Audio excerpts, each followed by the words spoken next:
नेबूकदनेस्सर ने ऐसा स्वप्न देखा जिससे उसका मन बहुत ही व्याकुल हो गया और उसको नींद ना आई। अजीजों, हमने देखा कि राजा ने स्वप्न देखा और उसको फिर उसके बाद नींद नहीं आई। राजा बेचैन होकर जल्दी उठ गया। बाबिल के लोग जो थे वो स्वप्न को बहुत महत्व देते थे, सपनों को बहुत महत्व देते थे और राजा उस स्वप्न का अर्थ जानना चाहता था, लेकिन स्पष्ट रूप से अपना स्वप्न उसे याद नहीं था। बस एक धुंधली धुंधली सी तस्वीरें थीं जो उसको याद नहीं थीं। और यदि हम देखें परमेश्वर के वचन में डैनियल नबी की पुस्तक 2 बाब और उसकी 2 आयत में वचन कहता है कि तब राजा ने आज्ञा दी कि ज्योतिषी, तंत्री, टोने और कसादी बुलाए जाएं कि वे राजा को उसका स्वप्न बताएं। इसलिए वे आए और राजा के सामने हाजिर हुए। राजा बेचैन होकर जल्दी उठ गया था। वो अपने उस स्वप्न का अर्थ जो था वो जानना चाहता था। उसने उन तमाम लोगों को बुलाया जो उसके स्वप्न का अर्थ बता सकते थे। उसने तुरंत लोगों को बुलाया और वचन बताता है कि तब राजा ने उनसे कहा, मैंने एक स्वप्न देखा है और मेरा मन व्याकुल है कि स्वप्न को कैसे जानूं। ये पुरुष भविष्य की बातें जानते थे, जो ये भविष्य बताने वाले थे, और जिसे कह सकते हैं कि राजा के सामने ये प्रस्तुत करते थे, ये बताते थे कि हम भविष्य बता सकते हैं, लेकिन ये टोटली झूठा दावा करते थे। ये झूठे लोग थे। यदि हम देखें 2 बाब उसकी 4 से 11 आयत में यहाँ पर लिखा है कि तब राजा ने आज्ञा दी और ज्योतिषी, तंत्री और टोन और कसादी बुलाए कि वे राजा को उसका स्वप्न बताएं। इसलिए वे आए और राजा के सामने हाजिर हुए। तब राजा ने उससे कहा, मैंने एक स्वप्न देखा और मेरा मन व्याकुल है कि सपने को कैसे समझूं। तब कसदियों ने राजा से अरामी भाषा में कहा, हे राजा, तू चिरंजीवी रहे, अपने दासों को स्वप्न बता और हम उसका फल बताएंगे। राजा ने कसदियों को उत्तर दिया, मैं यह आज्ञा दे चुका हूं कि यदि तुम फल समेत स्वप्न को ना बताओगे तो तुम टुकड़े टुकड़े किए जाओगे और तुम्हारे घर फुकवा दिए जाएंगे। पर यदि तुम फल समेत स्वप्न को बता दो तो मुझसे भांति भांति के दान और भारी प्रतिष्ठा पाओगे। इसलिए तुम मुझे फल समेत स्वप्न बताओ। उन्होंने दूसरी बार कहा, हे राजा, स्वप्न तेरे दासों को बताया जाए और हम उसका फल समझा देंगे। राजा ने उत्तर दिया, मैं निश्चय जानता हूं तुम यह देखकर कि राजा के मुंह से आज्ञा निकल चुकी है, समय बढ़ाना चाहते हो। इसलिए यदि तुम मुझे स्वप्न ना बताओ तो तुम्हारे लिए एक ही आज्ञा है, क्योंकि तुमने गोष्ठी की होगी कि जब तक समय ना बदले तब तक हम राजा के सामने झूठी और गपशप बातें कहा करेंगे। इसलिए तुम मुझे स्वप्न बताओ, तब मैं जानूंगा कि तुम उसका फल भी समझ सकते हो। कसदियों ने राजा से कहा, पृथ्वी भर में ऐसा कोई मनुष्य नहीं जो राजा के मन की बातें बता सके, और ना ऐसा कोई राजा या प्रधान या हाकिम कभी हुआ जिसने किसी ज्योतिषी या तंत्री या कसदी से ऐसी बातें पूछी हों। जो बातें राजा पूछता है वे अनोखी हैं और देवताओं को छोड़ जिनका निवास मनुष्य के संग नहीं है, और कोई दूसरा नहीं है जो राजा को ये बता सके। अजीजों, बाइबल कहती है कि राजा क्रोधित हुआ, और होना भी था। उसको उसके स्वप्न का जो था वो अर्थ पता नहीं चल रहा था। यदि हम देखें पद 12 और 15 में, यहाँ पर वचन कहता है कि इस पर राजा ने झुंझलाकर और बहुत ही क्रोधित होकर बेबीलोन के सब पंडितों का नाश करने की आज्ञा दे दी। अतः यह आज्ञा निकली और पंडित लोगों का घात होने पर था, और लोग दानियल और उसके संगियों को ढूंढ रहे थे कि वे भी घात किए जाएं। तब दानियल ने अंगरक्षकों के प्रधान आयोग से, जो बेबीलोन के पंडितों को घात करने के लिए निकला था, सोच विचार कर और बुद्धिमानी के साथ कहा, और राजा के हाकिम आयोग से पूछने लगा, ये आज्ञा राजा की ओर से ऐसी उतावली के साथ क्यों निकली है। तब आयोग ने दानियल को उसका भेद बता दिया। अजीजों, क्योंकि राजा, हम देखते हैं कि ये जो इब्री पुरुष था, ये जो जवान पुरुष था दानियल, इसका बहुत ही आदर करता था। इसलिए उसने दानियल को अपने सृष्टि करने वाले परमेश्वर से बात करने का जो था वो समय दिया। अब दानियल के कंधों पर एक बहुत बड़ी जिम्मेवारी थी, ना सिर्फ उसके 3 मित्रों की जान बचाने थी, बल्कि बाबुल के जितने भी पंडित थे उन सभी लोगों की जो थी उसने जान बचानी थी, क्योंकि उनका जीवन जो था, उन सभी लोगों का जीवन जो था वो दांव पे लगा था। इस रहस्य को जानने के लिए स्वर्ग के परमेश्वर से उसने प्रार्थना की। यदि हम देखें कि 4 इब्री जवान परमेश्वर से यह कहकर प्रार्थना कर रहे थे कि मूर्ति पूजा राजा के स्वप्न को उसकी मृत्यु से पहले बता दे। यदि हम देखें पद 16 से 18 के अंदर, यहाँ पर वचन कहता है, तब दानियल ने भीतर जाकर राजा से विनती की कि उसके लिए कोई समय ठहराया जाए ताकि वह महाराज को स्वप्न का फल बता सके। तब दानियल ने अपने घर जाकर अपने संगी हनन्याह, मिशेल और अजर्य को यह हाल बताकर कहा, इस भेद के विषय में स्वर्ग के परमेश्वर की दया के लिए यह कहकर प्रार्थना करो कि बेबीलोन के और सब पंडितों के संग दानियल और उसके संगी भी नष्ट न किए जाएं। अजीजों, हम देखते हैं कि बाइबल ये कहती है कि दानियल के परमेश्वर ने इसी रात उसको दर्शन के द्वारा उस स्वप्न का जो था अर्थ बता दिया था दानियल को। स्वर्ग के परमेश्वर ने उनकी प्रार्थनाओं का जवाब दिया और उनकी प्रार्थनाओं को सुनने में परमेश्वर ने देरी नहीं की।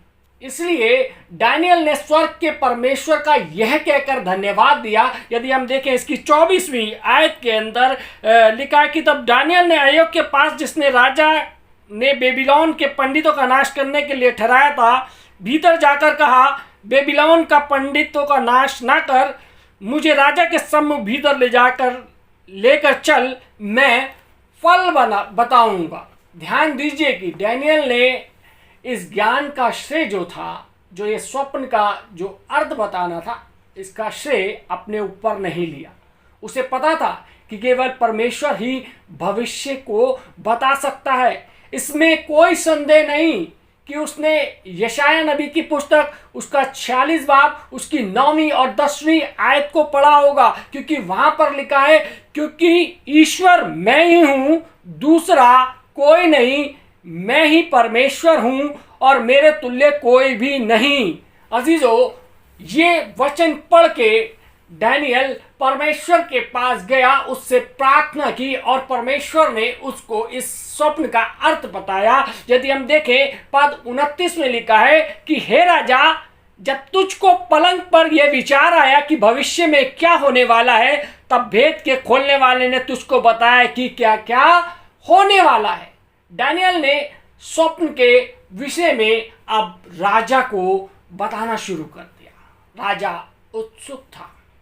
यदि हम देखें पद 31 में लिखा है कि हे राजा, जब तू देख रहा था तब एक बड़ी मूर्ति देख पड़ी। वह मूर्ति जो तेरे सामने खड़ी थी, उसकी चमक अनुपम थी और उसका रूप जो था वो भयंकर था। आप उस राजा के जोश को समझ सकते हैं जो स्वप्न का अर्थ जानना चाहता था। उसने शायद यही कहा होगा, हाँ यही था। पद 32 से 35 हम देखें, यहां पर लिखा है कि उस मूर्ति का सिर तो चौखे सोने का था, उसकी छाती और भुजाएं चांदी की, उसका पेट और जांघें पीतल की, उसकी टांगें लोहे की और उसके पांव कुछ तो लोहे के और कुछ मिट्टी के थे। फिर देखते देखते तूने क्या देखा कि एक पत्थर ने बिना किसी के खोदे आप भी उखड़कर उस मूर्ति के पांव पर लगकर जो लोहे और मिट्टी के थे उनको चूर कर डाला। तब लोहा, मट्टी, पीतल, चांदी और सोना भी सब चूर चूर हो गया और धूपकाल में खलियानों के भूसे के समान हवा से ऐसे उड़ गए कि उनका कहीं पता न रहा। और वह पत्थर जो मूर्ति पर लगा था वह बड़ा पहाड़ बनकर सारी पृथ्वी में फैल गया। कल्पना कीजिए, नबूकदनेस्सर बादशाह कितना हैरान हुआ होगा जब इस जवान पुरुष ने उसके स्वप्न का सटीक वर्णन किया। अभी सिर्फ स्वप्न बताया उसने, बिल्कुल कि तूने सटीक बताया एकदम। राजा को एक बात निश्चित हो गई थी कि कोई भी पुरुष किसी के देखे हुए स्वप्न को नहीं बता सकता, ये केवल स्वर्गीय शक्ति के द्वारा ही बताया जा सकता है। क्योंकि राजा समझदार था, वो जानता था कि उसके पास अभी तक जितने लोग थे वो सारे के सारे उसे बेवकूफ बना रहे थे। लेकिन इस व्यक्ति ने, इस डैनियल ने, इस इब्री पुरुष ने जो स्वप्न बताया है वो बिल्कुल ठीक बताया है। नबूकदनेस्सर का स्वप्न पृथ्वी के 10 प्रमुख राज्यों के उदय होने और उनके गिरने की भविष्यवाणी करता है। उसके स्वप्न में जिन राज्यों का वर्णन किया गया है उन्होंने दुनिया के सभी राज्यों को प्रभावित किया है, विशेष करके आधुनिक काल में। आज के काल में भी हम देखें तो इस स्वप्न ने प्रभावित किया है। परमेश्वर ने कुछ ही शब्दों में इतिहास के प्रमुख, जिसे बोल सकते हैं, विषय का चित्र प्रस्तुत कर दिया। यह चित्र बाइबल के समय से लेकर जो ईसा से 600 वर्ष पूर्व था और पृथ्वी के अंत तक का है। अंत में डैनियल ने स्वप्न का मूल अर्थ बताया। यदि हम देखें पद 38 में लिखा है कि राजा और टकटकी लगाकर देखते हुए कहा, यह सोने का सिर तू है। बाबुल सिर था, एक शुद्ध सोने का राज्य। जैसे ही राजा ने उन शब्दों को सुना, उसके चेहरे पर संतोषजनक मुस्कुराहट आ गई। यदि हम देखें तो बाबुल के सैनिक विजय और वैभवशाली भवन निर्माण विद्या में सबसे ज्यादा पूरी दुनिया में बढ़ चढ़ कर थे। इतिहास के जानने वाले इस बात का समर्थन करते हैं कि सोना बाबुल के राज्य को प्रस्तुत करने के लिए एकदम सही प्रतीक था।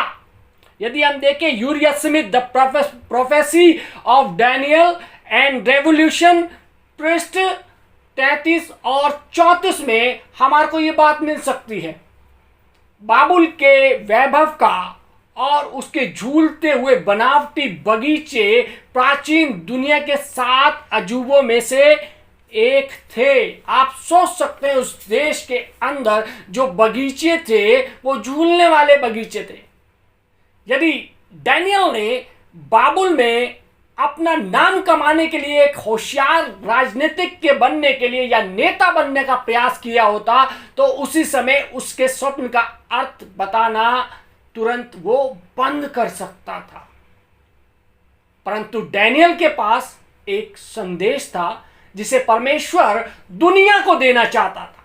एक संदेश जो उस समय के लिए ही नहीं परंतु पृथ्वी के अंत तक के इतिहास का था। तब डैनियल ने बड़ी ही नम्रतापूर्ण कहा, यदि हम देखें पद 39 में लिखा है कि तेरे बाद एक राज्य और उदय होगा जो तुझसे छोटा होगा। जैसे ही राजा ने ये सुना उसकी मुस्कुराहट फीकी पड़ गई। अभी तक तो राजा बड़ा मुस्कुरा रहा था, भाई सोना और बहुत ही वैभवशाली, लेकिन जब उसको पता चला कि एक राज्य और उदय होगा वो उससे छोटा होगा तो उसकी जो थी मुस्कुराहट जो थी वो फीकी पड़ गई। बाबुल के राजा ने कभी नहीं सोचा था कि दुनिया पर कोई अन्य राज्य भी राज कर सकता है। यदि हम देखें तो कुछ समय पहले खुदाई में मिट्टी की वो तख्तियां मिली हैं जिन पर नबूकदनेस्सर के द्वारा इन शब्दों का प्रयोग किया है, ईसागिल और बाबुल के किले बंदी को मजबूत करके अपना शासन का नाम सर्वदा के लिए स्थिर किया। ये जो तख्ती थी ये बाबुल के राजा ने, यानी कि इस राजा ने, नबूकदनेस्सर बादशाह ने बनवाई थी। अभी कुछ समय पहले ही खुदाई में ये तख्ती मिली है। यदि हम देखें डैनियल नबी की पुस्तक 4 बाब और उसकी 30वीं आयत में वचन कहता है, क्या ये बड़ा बाबुल नहीं जिसे मैंने ही अपने बल और सामर्थ्य से राजनिवास होने को और अपने प्रताप की बड़ाई के लिए बसाया है। तब भी परमेश्वर ने कहा बाबुल के सोने रूपी राज्य के बाद एक दूसरी शक्ति उठेगी जो उस पर राज्य करेगी, और डैनियल इसे देखने के लिए जीवित रहा था। इस दूसरी शक्ति तक डैनियल जीवित था। बेलशस्सर के शासन में जो नबूकदनेस्सर का घमंडी पोता था, फारस के राजा कुस्रू ने बाबुल के चारों ओर घेरा डाला। 13 अक्टूबर 539 ईसा पूर्व को बाबुल के सोने का जो राज्य का अपमानजनक तरीके से जो था वो अंत हो गया। 13 अक्टूबर 539 ईसा पूर्व में इस राज्य का जो था वो अपमानजनक तरीके से अंत हो गया। परमेश्वर ने बिल्कुल ठीक भविष्यवाणी की थी कि कौन कब कब उस शहर पर राज्य करेगा। परमेश्वर ने यशाया 200 वर्ष पूर्व यशाया से उसके स्वप्न से जो था 200 वर्ष पूर्व कहा। यदि हम देखें यशाया नबी की पुस्तक 45 बाब और उसकी पहली आयत में लिखा है, यहोवा अपने अभिषिक्त कुस्रू के विषय में यूं कहता है कि मैंने उसके दाहिने हाथ को इसलिए थाम लिया है कि उसके सामने जातियों को दबा दूं और राजाओं की कमर ढीली करूं, उसके सामने फाटकों को ऐसा खोल दूं कि वे फाटक बंद न किए जाएं। परमेश्वर ने कुस्रू के जन्म से 150 वर्ष पहले ही यह बताया कि किसके द्वारा ऐसा होगा। कुस्रू दीवारों को नहीं तोड़ सकता।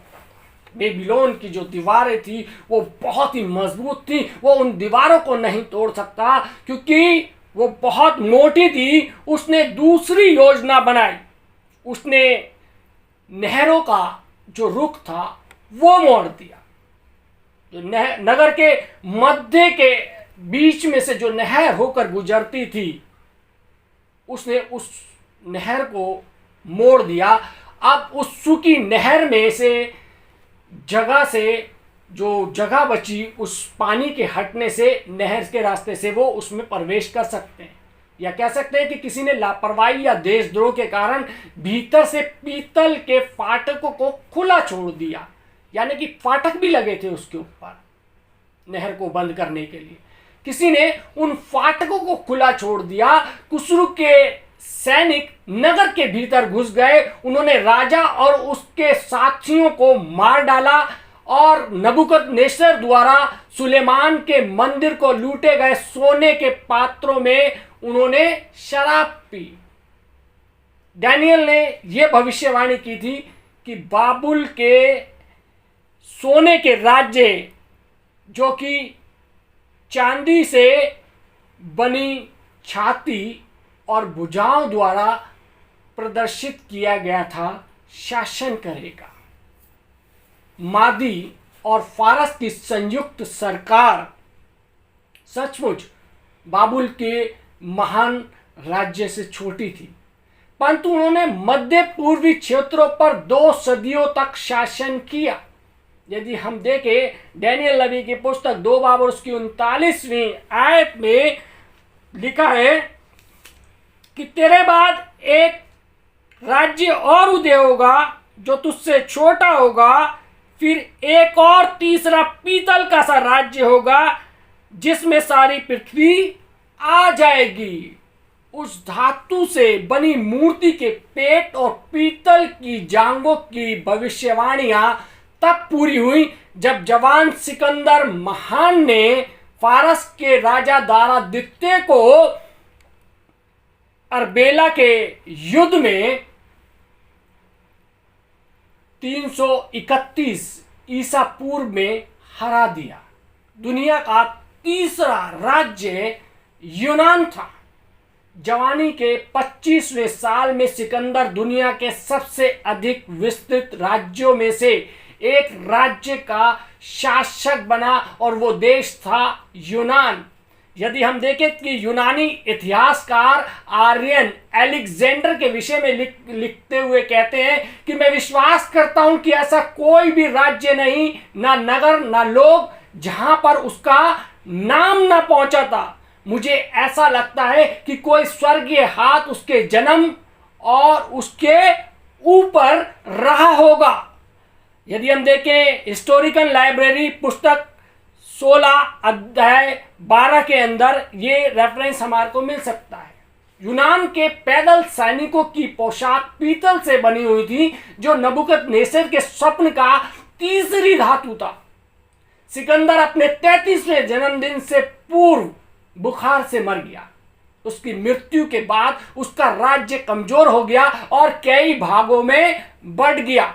उसकी मृत्यु के 144 वर्ष बाद, यानी कि 22 जून 168 ईसा पूर्व में पिदना के युद्ध में सिकंदर महान का राज्य नष्ट हो गया। हिस्ट्री ऑफ रोम पुस्तक 3 अध्याय 10 के अंदर हम देख सकते हैं।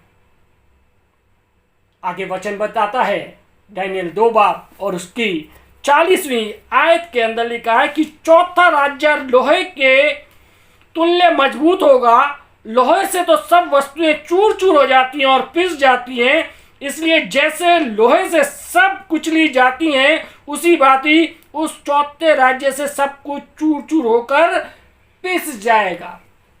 इस राज्य के केसर अपने को देवता कहलाते थे, यानी कि जो चौथा राज्य था, इसके जो देवता जो शासक थे, वो केसर जो थे, वो अपने आप को देवता कहलाते थे और अपनी उपासना करने को कहते थे।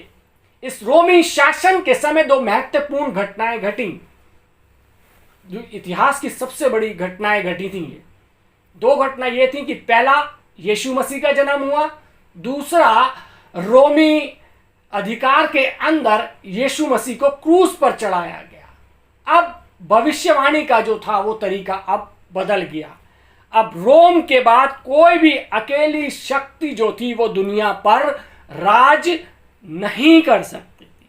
यदि हम देखें 41 और 43 पद में लिखा है, तूने जो मूर्ति के पांव और उसकी उंगलियों को देखा, जो कुछ कुम्हार की मिट्टी की और कुछ लोहे की थी, इससे वह चौथा राज्य बटा हुआ होगा, तो भी उसमें लोहे का सा कड़वापन रहेगा, जैसा कि तूने कुम्हार की मिट्टी संग लोहा भी मिला हुआ देखा था।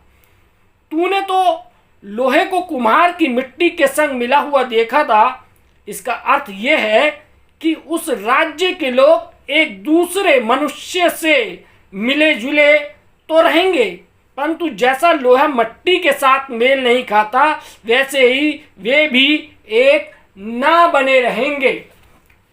दूसरे शब्दों में भविष्यवक्ताओं ने यह कहा था कि भविष्यवाणी की इस दुनिया का कि 5वां राज्य उदय नहीं होगा, परंतु रोम के राजा के द्वारा शासित लोहे के राज्य के भाग हो जाएंगे, कई पार्ट हो जाएंगे।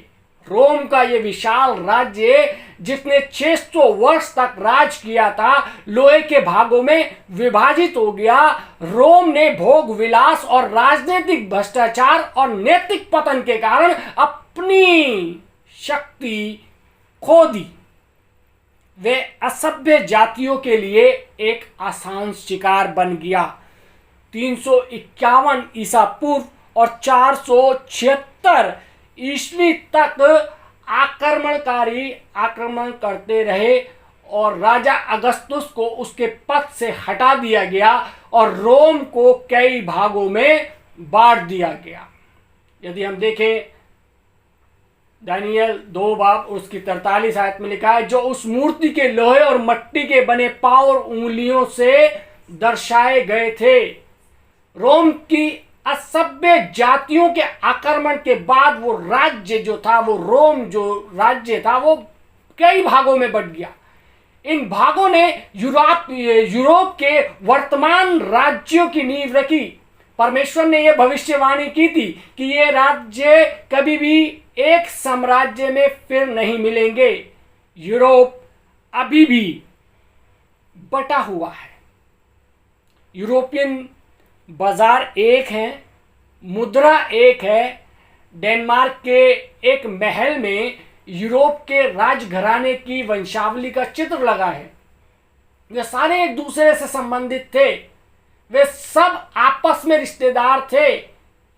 वे ये आशा करते थे कि इससे किसी प्रकार का युद्ध नहीं होगा, पर ऐसा नहीं हुआ। उनकी आपस में नहीं बनी। यूरोप में होने वाले अधिकतर युद्ध जो थे वो पारिवारिक युद्ध थे। परमेश्वर की भविष्यवाणी थी कि वे मिलकर नहीं रह सकेंगे। उन्होंने ये प्रयत्न किया कि रोमी राज्य को फिर से मिला लिया जाए, परंतु ये कभी नहीं हो सका, क्योंकि लोहे और मिट्टी एक साथ मिलकर नहीं रह सकते। यदि हम देखें शर्लिन, चार्ल्स पंचम, लुइस चौदहवां, नेपोलियन, केसर विल्हेम, हिटलर, ये सब के सब जो थे वो पराजित हुए।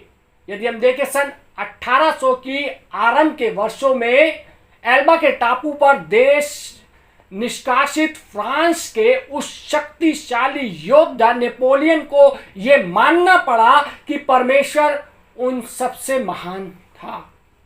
परमेश्वर ने यह कहा था कि वे एक दूसरे से मिलकर नहीं रह सकेंगे।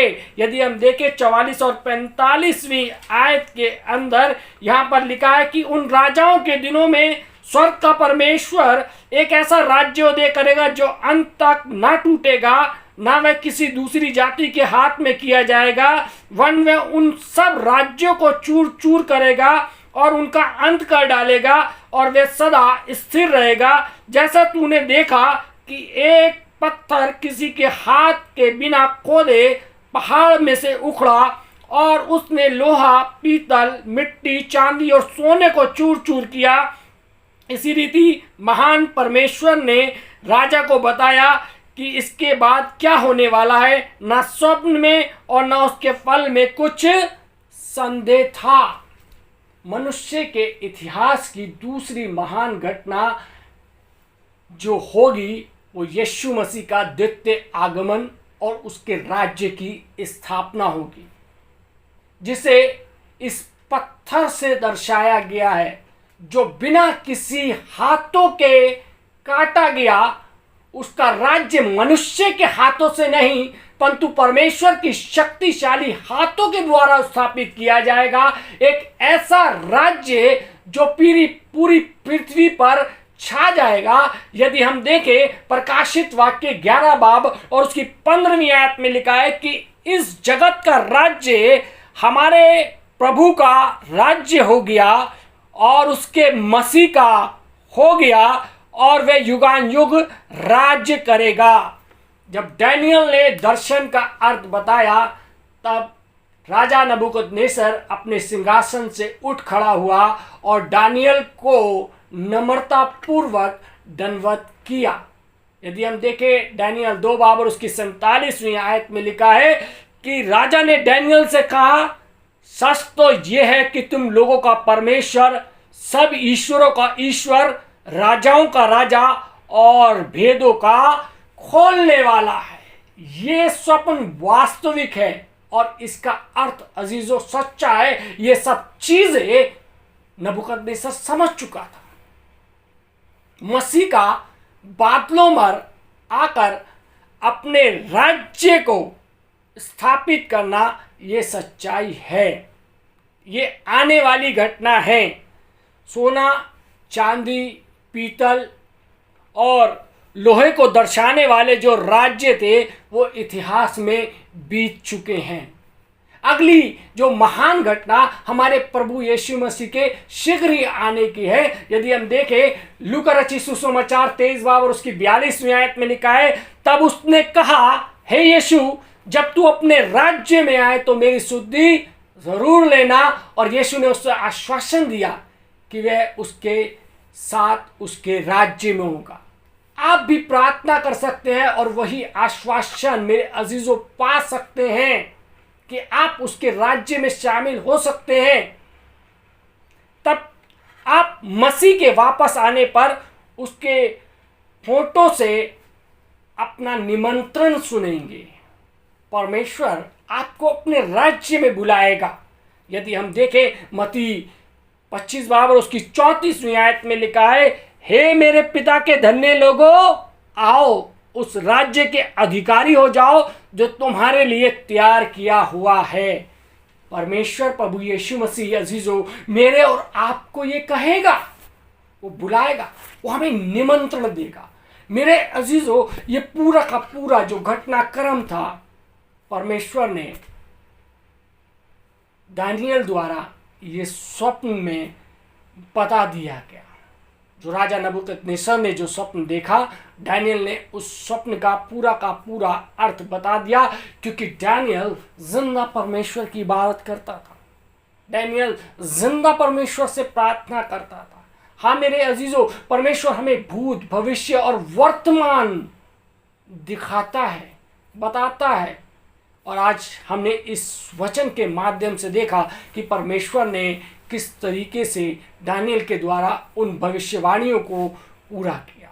परमेश्वर आप सबको आशीष दे, आमीन। आइए हम प्रार्थना करें। महान सामर्थी पिता परमेश्वर, धन्यवाद देते हैं आज के सुंदर और इस बहुमूल्य वचन के लिए खुदावंद प्रभु यीशु मसीह, जो कि खुदावंद प्रभु जी आपने अपने बेटे और बेटियों को दिया, ताकि खुदावंद वो तेरी हर एक शब्द पर, हर एक वचन पर विश्वास करने वाले हो सके कि खुदावंद तू आज भी इस समय में कार्य करता है। परमेश्वर भूतकाल, भविष्यकाल और वर्तमान काल प्रभु तू मनुष्य को दिखाता है। प्रभु प्रभु जी अपने लोगों से बात कर परमेश्वर, अपने जवानों को खुदावंद तू पवित्र आत्मा की सामर्थ्य, खुदावन परमेश्वर तेरे जवान दर्शन देखने पाए परमेश्वर, और वो नबूवतें करने पाए, वो भविष्यवाणियां करने पाए प्रभु जी, जो खुदावन उस भविष्यवाणियों को खुदावन समझने वाले हो सके जो तेरे पवित्र वचन के अंदर है। प्रभु हमारे को इतनी बुद्धि अकल समझ दे कि तेरे हम इन भेदों को खोल सके,